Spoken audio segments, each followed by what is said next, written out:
नमस्कार। आज हम यूपीटीजीटी हिंदी के प्रश्न पत्र का सटीक उत्तर का विश्लेषण करने जा रहे हैं। सीधा प्रश्नों पर आते हैं। मृगावती किसकी रचना थी? तो मृगावती कुतुबन की रचना थी। शेखर एक जीवनी उपन्यास आज्ञे का है। समुद्र का पर्यायवाची जलधि है, सिंधु है और रत्नाकर है, नहीं है तो कूल नहीं है। अगला प्रश्न, सामान्यतः हिंदी का प्रथम मौलिक नाटक किसे कहा जाता है?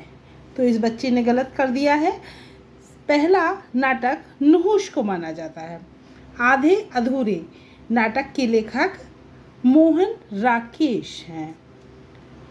इनमें से देश शब्द कौन सा है? तो मेरे अनुसार देश शब्द लाठी है। आयोग क्या मानता है उसे हम देख लेंगे। विद्यालय, यही इस संधि का पूर्ण रूप है। विद्या जमा आलय, विद्यालय। नेक्स्ट, काली घटा का घमंड घटा, यह आता है आपका अनुप्रास अलंकार। मानो, मुख मानो चंद्रमा है, मानो जानो जैसे तैसे को उत्प्रेक्षा अलंकार में लिया जाता है। अगला प्रश्न है, राम दरबारी किस विधा की रचना है? तो यह विधा है व्यंग उपन्यास। व्यंग उपन्यास। अगला प्रश्न है, निम्नलिखित में से कौन सी भारतेंदु युग की प्रमुख प्रवृत्ति नहीं है? तो प्रकृति का सूक्ष्म विश्लेषण ये छायावाद की है, भारतेंदु युग की नहीं है। जयशंकर प्रसाद का कौन सी रचना नहीं है?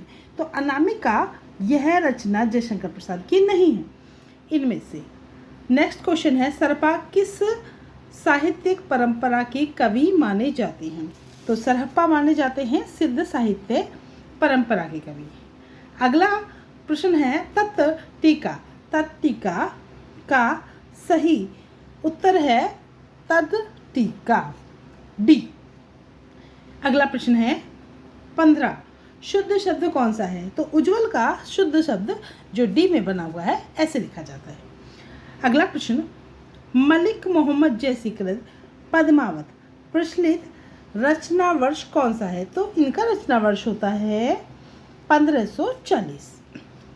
ए, अशोक के फूल निबंध संग्रह के रचयिता हम सभी जानते हैं हजारी प्रसाद द्विवेदी ने अशोक के फूल निबंध संग्रह को रचा था। अगला प्रश्न, क्या भूलूं क्या याद करूं? यह हरिवंश राय बच्चन जी की कृति है जिसे 4 भागों में विभक्त किया गया है। अगला प्रश्न, अनुकरण में प्रयुक्त उपसर्ग कौन सा है? तो अनुकरण में अनु उपसर्ग जो है वो सही है। अगला प्रश्न, का वर्षा जब कृषि सुखानी लोकोक्ति है, इसका अर्थ होता है समय बीत जाने पर साहित्य का कोई मोल नहीं रहता। अगला प्रश्न, कौन सा उदाहरण करुण रस का है? तो प्रियजन की मृत्यु पर विलाप करुण रस का है। ठीक है। नेक्स्ट प्रश्न नंबर 22, सूर साहित्य के लेखक। तो सूर साहित्य के लेखक हजारी प्रसाद द्विवेदी हैं। अगला प्रश्न, निम्न में से कौन सा महाकाव्य का लक्षण नहीं है? तो इसमें थोड़ा संशय बना हुआ है, सी और डी में, यह आयोग पर निर्भर करता है। अगला प्रश्न है, डॉक्टर जॉर्ज ग्रिसन के अनुसार हिंदी की प्रमुख भाषाएं कितनी हैं? तो प्रमुख भाषाएं हैं 2। अगला प्रश्न है, प्रश्न नंबर 25, रामः किस विभक्ति का रूप है? तो रामः जिसमें विसर्ग लगता है प्रथम विभक्ति है और एक वचन है। प्रगतिशील लेखक संघ की स्थापना भारत में 1936 में हुई थी। नेक्स्ट प्रश्न है, प्रेमचंद का अंतिम पूर्ण उपन्यास कौन सा है? तो गोदान है। हिंदी का प्रथम मौलिक उपन्यास किसे माना जाता है? तो वह माना जाता है परीक्षा गुरु को। वीर रस रौद्र रस के किस गुण की प्रधानता होती है? वीर और रौद्र रस में ओज गुण की प्रधानता होती है। नेक्स्ट है, देवनागरी लिपि की त्रुटियों के सुधार का प्रयास किसने नहीं किया था? तो ये बंकिम चंद्र चटर्जी हैं। ये बंगाल के बंगला भाषा के राइटर हैं, कवि हैं, तो उनको हम मानते हैं। नेक्स्ट, अनिल और अनल शब्दों का सही शुद्ध। तो अनिल कहते हैं वायु को और अनल कहते हैं अग्नि को। च छ ज झ न, ये क्या उच्चारण व्यंजन है? ये तो तालव्य है, हम बोल के भी देख सकते हैं, ये हमारे तालव्य से उद्धृत होते हैं। स्त्रीलिंग शब्द मिठाई, हम मिठाई खा ली है, खाई गई है, ठीक है, तो ये स्त्रीलिंग है। नेक्स्ट है पठनीय, पठनीय में प्रयुक्त प्रयत्न है, प्रत्यय है अन्य। हिंदी साहित्य के प्रारंभिक काल को आदिकाल का नाम किसने दिया था? तो ये दिया था रामचंद्र शुक्ल ने। मंदाकांता छंद, ये किस श्रेणी का है? तो ये वर्णिक छंद का है। क्वेश्चन नंबर 37 है, पुष्प का पर्यायवाची निम्नलिखित में कौन सा है? तो पुष्प का पर्यायवाची है सुमन। राम विद्यालय जाता है, हिंदी अनुवाद होगा रामः विद्यालयम गच्छति। अगला प्रश्न है, रस के प्रमुख अवयव कितने होते हैं? तो रस के प्रमुख अवयव कितने होते हैं? 5 होते हैं, ठीक है। नेक्स्ट है, महादेवी वर्मा की रचना नहीं है, तो नीरजा उनकी रचना है, रश्मि है, निहार है और ग्राम्या उनकी रचना नहीं है। आदान का विलोम क्या होता है? आदान प्रदान। आदान मतलब लेना देना, ठीक है, प्रदान मतलब प्रदान करना देना।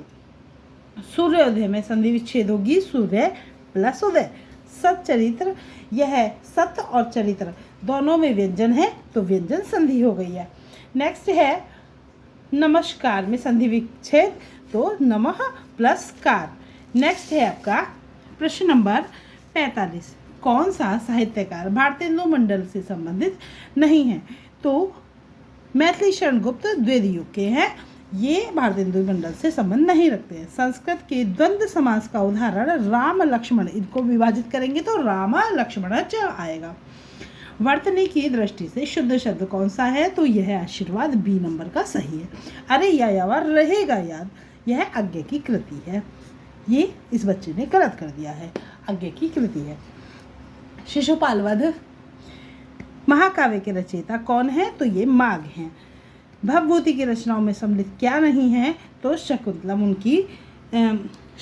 उनकी रचनाओं में सम्मिलित नहीं है। नेक्स्ट है, नागार्जुन की कौन सी रचना है? तो नागार्जुन की रचना है बलचनमा, ये नागार्जुन की रचना है। रीति बंध काव्यधारा के प्रवर्तक माने जाते हैं, तो रीति काव्यधारा के प्रवर्तक केशवदास को माने जाते हैं। सोठा छंद में पहले और तीसरे में कौन सी आती हैं? 11 आती हैं। अगला प्रश्न है, कुरुक्षेत्र काव्य के रचयिता कौन है? तो रामधारी सिंह दिनकर इसके रचयिता हैं। अगला प्रश्न, पुनरुक्ति दोष किस प्रकार का दोष है? तो यह वाक्य दोष है। नेक्स्ट है, देवनागरी लिपि की विशेषता नहीं है, तो ये दाएं से बाएं लिखी जाती है, ये इसकी विशेषता नहीं है, ये तो फारसी भाषा की विशेषता है। अगला प्रश्न है, रचना के आधार पर वाक्य के कितने भेद होते हैं? तो यह 3 होते हैं। परंपरागत मान्यता के अनुसार रामचरितमानस, हम आ गए हैं प्रश्न नंबर 58 पर। रामचरितमानस की रचना का आरंभ कब हुआ था? तो यह हुआ था 1631 में। अगला प्रश्न, जिस शब्द का प्रयोग सुनने में अप्रिय लगे उसको हम कहते हैं श्रुति। श्रुति मतलब सुनना, कटु मतलब कष्टकारी, यह दोष हुआ। अगला प्रश्न है प्रश्न नंबर 60, इंदुमती कहानी का प्रकाशन किस पत्रिका में कब हुआ? तो यह सरस्वती पत्रिका में 1900 ईस्वी में हुआ। अगला प्रश्न, जिसमें उपमेय का निषेध करके उपमान का आरोप किया जाए तो वह अलंकार कौन सा होता है? तो वह उपश्रुति अलंकार होता है। अगला प्रश्न 62, रचनाकार में असंयुक्त युग्म है, तो ये असंयुक्त युग्म है तार सप्तक। तार सप्तक हम जानते हैं आज्ञा की कृति हैं। अगला प्रश्न 63, देवनागरी लिपि का मूल सूत्र किस लिपि से माना जाता है? तो यह माना जाता है ब्राह्मी लिपि से। राम ने रावण को वाण से मारा, तो वाण से यानी वाण के द्वारा करण कारक है। गेहूं और गुलाब राम वृक्ष बेनीपुरी की रचना है। त्रिवेणी कौन कौन से हैं? तो जयसी, सूर, तुलसीदास, ये त्रिवेणी हैं। नई कविता पत्रिका के संपादक हम सभी जानते हैं जगदीश गुप्त है। चारूचंद की चंचल किरणें खेल रही हैं जल थल में, अनुप्रास अलंकार का उदाहरण हो गया। चक्रपाणी है बहुव्रीहि समास। चक्रवाणी किसे कहा जाता है? भगवान विष्णु को कहा जाता है। परंपरागत हिंदी ध्वनि विज्ञान की मूल के अनुसार मूल स्वर कौन से हैं? तो मूल स्वर होते हैं हमारे ए, ई, उ और ऋ। ठीक है, र, ए, ई, उ और ऋ।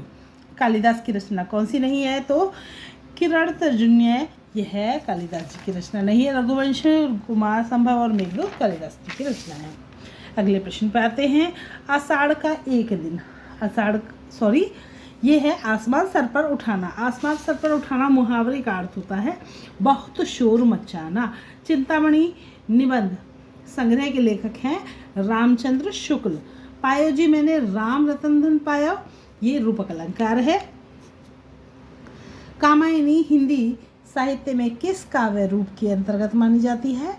तो यह आता है आख्यात्मक महाकाव्य। अगला प्रश्न है प्रश्न नंबर 76। मैथिली शरण गुप्त की कौन सी रचना भारतेंदु युग की प्रतिनिधि कृति है? तो यह है भारत भारती, जो कि द्विवेदी युग की प्रतिनिधि कवि मानी जाती है, कृति मानी जाती है। अगला प्रश्न नंबर 77। अंधेर नगरी नाटक, अंधेर नगरी चौपट राजा भारतेंदु हरिश्चंद्र जी की है। पृथ्वीराज रासों के रचयिता चंद्रबरदाई माने जाते हैं। चंद्रमुख, चंद्र के समानमुख कहा जाएगा कर्मधारय समास को। अगला है परंपरागत संस्कृत व्याकरण के अनुसार हिंदी में कुल कितने व्यंजन माने जाते हैं? तो 33 व्यंजन माने जाते हैं। अष्टछाप कवियों का संगठन किसने किया था? तो ये विट्ठलनाथ जी ने किया था। प्रश्न नंबर 82। नई कवि कहानी आंदोलन के प्रमुख त्रिकोण माने जाते हैं? तो मोहन राकेश, राजेंद्र यादव और कमलेश माने जाते हैं। रामचंद्र के निबंध श्रद्धा भक्ति के अनुसार श्रद्धा क्या है? तो श्रद्धा है सद्गुणों के प्रति आदर भाव से। अगला प्रश्न है वाक्य राम वनम गच्छति, इसमें वनम में कौन सा कारक है? तो यह कर्म कारक है, वन को जाते हैं। 85, प्रश्न नंबर 85। अग्नि का तद्भव रूप आग होता है। अगला प्रश्न त्यागपत्र उपन्यास के लेखक जयेंद्र कुमार हैं। अगला प्रश्न मानक रूप से स्वीकृत बिहारी सस्सई के कुल कितने दोहे प्रचलित है? तो 713 दोहे प्रचलित हैं। रीति मुक्त काव्यधारा के कवि कौन से हैं? तो वह मतीराम है। रचना विधा सुमेल में असंगत है, तो मधुशाला कहानी नहीं है, काव्यकृति है, बच्चन जी की काव्यकृति है। अगला प्रश्न है हरिवंश राय बच्चन जी का नाम लेना था। नेक्स्ट है इसमें सात्विक गुणों की संख्या, तो सात्विक गुणों की संख्या 8 मानी गई है। अगला प्रश्न राजा निर्वसिया कहानी के लेखक कौन है? तो उनके लेखक हैं कमलेश्वर। अगला प्रश्न पूस की रात, पूस की रात प्रेमचंद जी की कहानी है। प्रश्न नंबर 93। छायावाद के 4 स्तंभों में जो नहीं है वो है दिनकर। दश कुमार चरित्र किसकी रचना है? तो यह दंडी की रचना है। प्रश्न नंबर 95। हिंदी साहित्य के आदिकाल की प्रमुख वृत्ति कौन सी है? तो वीर गाथा और चरित्र का काव्य। राम राज बैठे त्रिलोका हर्षित भय गए सब शोका, इसमें कौन से गुण का उदाहरण है? तो प्रसाद गुण का उदाहरण है। वीर रस का स्थायी भाव उत्साह माना जाता है। तुलसीदास की कृति कौन सी नहीं? तो सूर सरावली उनकी कृति नहीं है। कवितावली विनय पत्रिका और गीतावली उन्हीं की कृति है। अगला प्रश्न नंबर 99। महावीर प्रसाद द्विवेदी की सरस्वती पत्रिका का संपादन कब हुआ? तो 1903 से 1920 में उन्होंने इसका संपादन किया। हिंदी की विभाषा कौन सी है? तो पूर्वी हिंदी हिंदी की विभाषा है। उसने कहा था चंद्र शर्मा गुलेरी का है। दोहा छंद के विषम चरण कौन से होते हैं? तो हमने सोठा पढ़ा है, सोठा का उत्तर दोहा होता है। नेक्स्ट रीतिकाल की प्रमुख प्रवृत्ति कौन सी मानी गई है? अर्थात तेहरा। ठीक है। हाँ, रीतिकाल की प्रमुख प्रवृत्ति कौन सी मानी जाती है? तो श्रृंगार और रीति निरूपण। अगला प्रश्न, मेलांचल। मेलांचल है फणीश्वरनाथ रेणु का। गुरु का विलोम होता है लघु। दर्शन। दर्शन शब्द का प्रयोग सामान्यतः किस वचन में होता है? तो सदैव बहुवचन में होता है। दर्शन कर लिए, दर्शन हो गए। कुछ भी न जानता हो उसे अज्ञ कहा जाता है। अगला प्रश्न, प्रश्न नंबर 108, झूठा सच। झूठा सच यशपाल की कृति है। कबीर की रचनाओं का संग्रह जो बीजक है, धर्मपाल ने किया था। कितने भागों में है? यह 3 भागों में है। कौन सा शब्द तद्भव है? तो तद्भव शब्द है आँखें। अवधि और अवधि का अंतर बताइए। तो जो अवधि छोटी की मात्रा है वह समय है और बड़ी की मात्रा वाला बोली है, हिंदी की बोली है। नेक्स्ट है राम की शक्ति पूजा। तो राम की शक्ति पूजा की है सूर्यकांत त्रिपाठी है, निराला ने। ठीक है। तितली उपन्यास। तितली उपन्यास है जयशंकर प्रसाद का। हरिपद कोमल कमल से, इसमें आता है आपका रूपक अलंकार। ठीक है। नेक्स्ट है कमल का सिपाही प्रेमचंद। जिसकी उपमा ना दी जा सकती हो उसे कहते हैं हम अनुपम। अगला प्रश्न, कौन सा वाक्य शुद्ध है? तो शुद्ध है हमारा वह केवल विद्यार्थी है। ठीक है, ये वाला सही है।